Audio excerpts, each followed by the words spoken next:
Hello, everyone. This video is part of my ongoing series that I've called Lost in Translation. And in this series, I'm taking texts from English translations of the Bible, that would be Old Testament Hebrew Bible or the New Testament, and picking passages and sections that have really been misrepresented, in my view at least, as I read them in either Hebrew or Aramaic or Greek. And sometimes it makes a huge difference. I covered the passages in Isaiah previously, 3 different programs. And now I want to go back to the New Testament. I've already done a few videos on some New Testament passages. And I want to take a look at a verse in Mark chapter 7 that I think is a gross example of a mistranslation so that the meaning is lost in the translation. So the whole idea of this series is that translation matters, and if a text is inaccurately translated, it can lead to all sorts of misunderstandings and conclusions that are drawn based upon ideas that the text doesn't even espouse or put forth in any way. So Mark chapter 7, I'm going to share my screen here. Okay, lost in translation. Jesus never declared all foods clean. Now, that might surprise some of you if you know the passage in Mark where he does just that. So what's the problem? What's going on here? Let's take a look at it without any kind of prejudice or preconceived ideas. Let's just see what the whole story is of this chapter. First of all, you want to start with the context. The context is that Jesus and his followers, his disciples and others that are following his teaching, they're starting a meal and they're not going through this ceremonial washing of the hands. If you've ever been around Orthodox Jews at a special meal like a Sabbath meal, I have many times, part of the opening of the meal is a very beautiful ceremony where you symbolically pour water over your hands to symbolize clean hands and therefore a clean heart and so forth. Yeah, nothing particularly bad about it. However, the criticism here is, why aren't you following this tradition? If you're a rabbi and you claim to be a teacher, this is our tradition. We consider our table to be sacred, not just the temple. And so we have certain rituals of clean and unclean that have to do with the table. Obviously, food that is unclean in terms of either ritual defilement or being forbidden to eat, things like pork or certain kinds of seafood and other carrion birds and so forth that the Torah says you can't eat. Now, if you read this passage in isolation, it can sound like Jesus said, eat whatever you want, it doesn't matter, all foods are clean. And that's certainly not what it says. So what Jesus says as he gets into addressing the question of the hands unwashed and eating with unwashed hands, and remember, this has nothing to do with dirt. Like your hands are dirty, you should have washed them, like your mother telling you to go wash your hands before a meal. It's not that at all. It's a ceremony. And Jesus brings up, when he's criticized, well, you have all kinds of traditions that have nothing to do with the intent of the commandments of God. In other words, you've added on things that you practice and that you uphold as part of your tradition. The term in Hebrew is minhag, which Pharisaic customs and traditions of Orthodox or traditional Judaism. So Jesus puts out a kind of a riddle. It's usually translated parable, but it's basically like, figure this out. Whatever goes into a person does not defile them, but what comes out of a person, that's what defiles. Now, he doesn't give any explanation. So today, when people read it, they think, oh, I get that, anything that goes in your mouth, that doesn't really matter. You can eat anything you want. But what really matters is what comes out of the heart. Now, there's some partial truth to that because that's the point of the saying. But let's look at the text itself and kind of unpack it, okay? Mark 7:14. He called the people to him again and said to them, hear me, all of you, and understand. There's nothing outside a man which by going into him can defile him. But the things which come out of a man are what defile him. Now, in Mark, there's a motif of Jesus not explaining his riddles. Remember, he gives a saying or a teaching. It's a little puzzling, maybe a little enigmatic, and the disciples invariably come up privately and they say, what did you mean by that? And in Mark, at least, Jesus gets kind of exasperated in this very section of Mark. If you go ahead and look in chapter 8, he rebukes them. You know, if you don't understand these parables, these riddles that I'm giving, how are you going to understand anything about my message? You have to kind of have this spiritual insight, is what he's implying. So when he'd entered the house and left the people, notice this is private. You're getting to read the private teachings of Jesus. His disciples ask him about the parable. It's called a parable. I like to say riddle because you got to figure it out. And he gives an explanation. Here it is. Then are you also without understanding? You see the tone of rebuke there. Do you not see that whatever goes into a man from outside cannot defile him, since it enters not his heart, but his stomach, and so passes on? Thus he declared all foods clean. I put it in bold, and that's the mistranslation. It's understood by translators to be something the author inserted as a commentary, not part of Jesus' declaration. Thus, he declared all foods clean. And he said, goes on to explain more, what comes out of a man is what defiles a man or a person. This is male language, but obviously it's generic. For from within, out of the heart of man, come evil thoughts, fornication, theft, murder, adultery, coveting, wickedness, deceit, licentiousness, envy, slander, pride, and foolishness. All these evil things come from within and they defile a person or a man. That's the Revised Standard Version. So reading that, you can see how people have quoted this for centuries, really. Jesus said all foods are clean. Things that are outside don't defile, only things inside. And then he lists, I think this is 13 different things that defile the heart of a human being.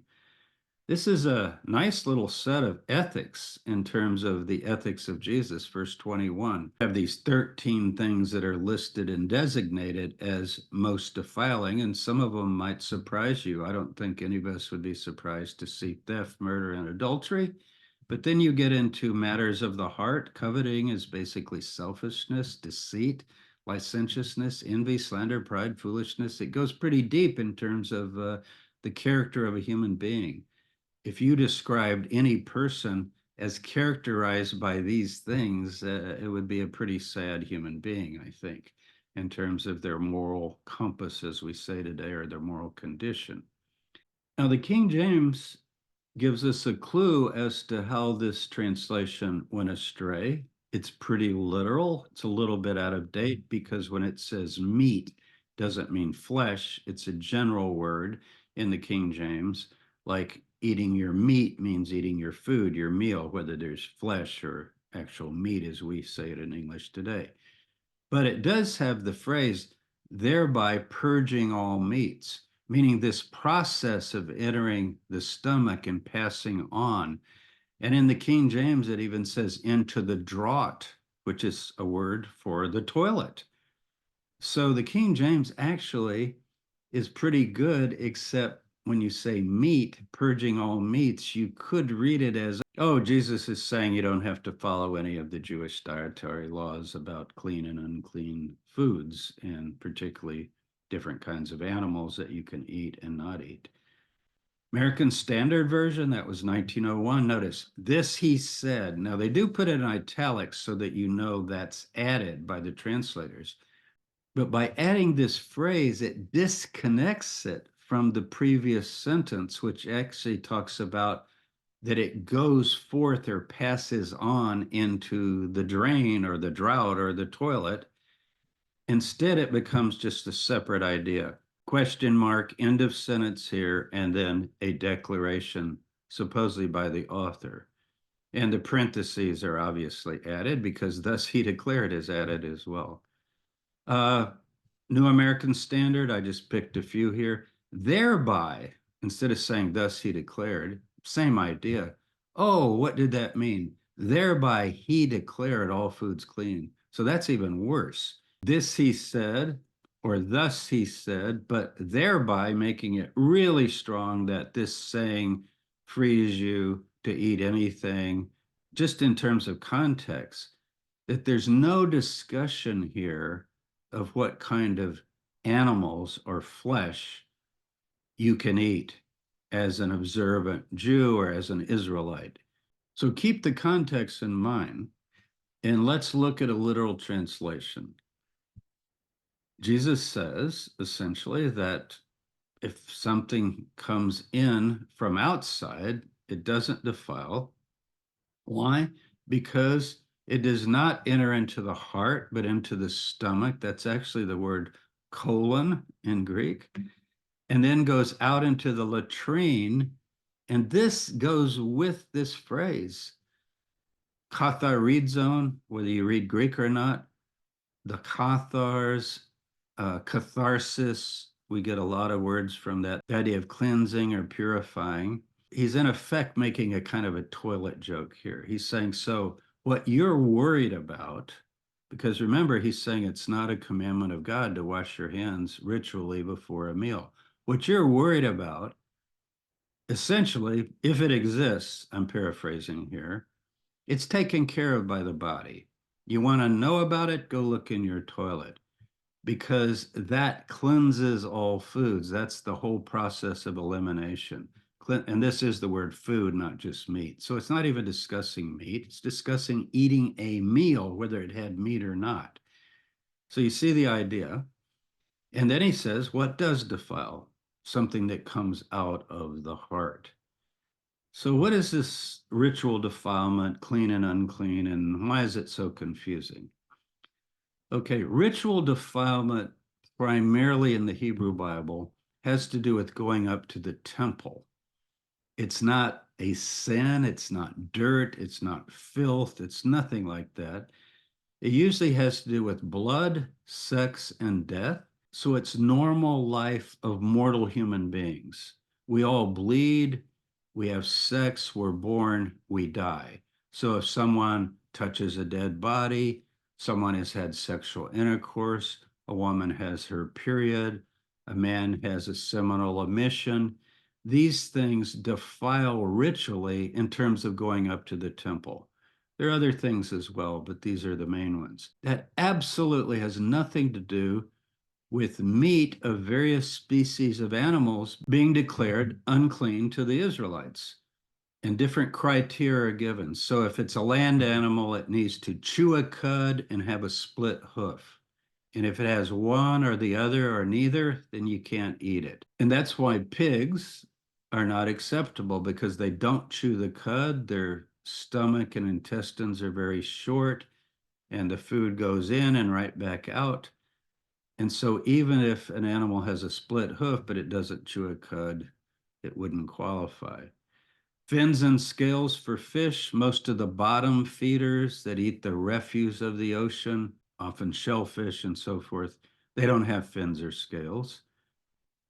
Catfish, for example, feed off the bottom. They have fins, of course, but they don't have scales. Non-carrion birds, birds that don't eat other dead things that are rotted and might have diseases or whatever. Some have interpreted these forbidden kinds of animals that you're not supposed to eat as having to do with health, and you can make a case for that. If you look at the list in Deuteronomy 14, you'll get an idea of the kind of animals. And we also have a text in the book of Leviticus, chapter 11, that is very similar. Deuteronomy is a little more detailed. That's why I note it here. But it starts out by saying, don't eat any abominable thing. Now, that's a strong word in English. It's to'eva, and it essentially means something that's like detestable, like, why would you eat that? Don't eat that. Like garbage or something, it's not good to eat. It's not good. But it doesn't have to do with going up to the temple and being ritually defiled. It's just another category. So unclean in this case, it's the Hebrew word tameh, has to do with you're going to defile yourself by eating something that is abominable or that is forbidden, to'eva. And if you look at other things that are declared to'eva, it seems to mostly have to do with categories that you're getting out of the category. This passage, properly translated, is a kind of a joke.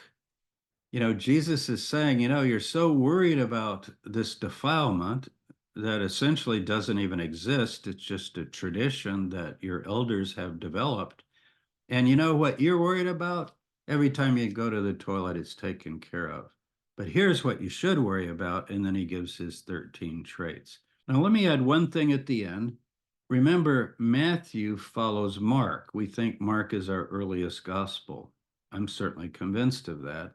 Talked about a lot on this YouTube channel. You can find videos if you aren't familiar with the arguments for that I've made at least. So when Matthew rewrites Mark, he doesn't put, thus he declared all foods clean. And he doesn't even put the phrase cleansing all things. He just leaves it at the toilet. He basically just leaves you to make the conclusion that the toilet takes care of it. So he actually ends with the idea that it gets passed on into the toilet, into the draught, as the King James put it. So take care, everyone. I'm going to continue this series, Lost in Translation, along the way, but I've also got another little series that I began about how to spot interpolations. When scribes or copyists have added things, how do you spot that? How do you know what the original text might have been? And some of that has to do with textual criticism, what sort of manuscripts and texts that we have. But I also believe that there are interpolations added sometimes, even though all the texts that we have of the New Testament contain that reading. So how do you detect that? If you don't have an example of a text where something was changed, how do you know it was changed? So there's a lot ahead as we move along, and I'll see you all next time.